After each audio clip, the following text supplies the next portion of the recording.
નમસ્કાર, જય હિન્દ.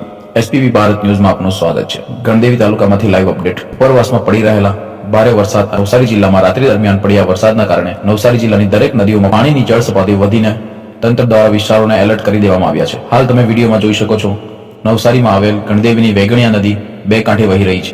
પાણીની સપાટી વધી ગઈ છે. આજુબાજુના વિસ્તારોમાં એલર્ટ જાહેર કરી દેવામાં આવેલ છે. કાલિયારી, તોરણગામ, દરવાડી જેવા વિસ્તારોમાં પાણી પહોંચી ગયા છે. હજુ પાણીની સપાટી વધી શકે એવા એંધાણ. લાઈવ અપડેટ માટે જોડાયેલા રહો. SPP Bharat news. નિખિલ શિંપી.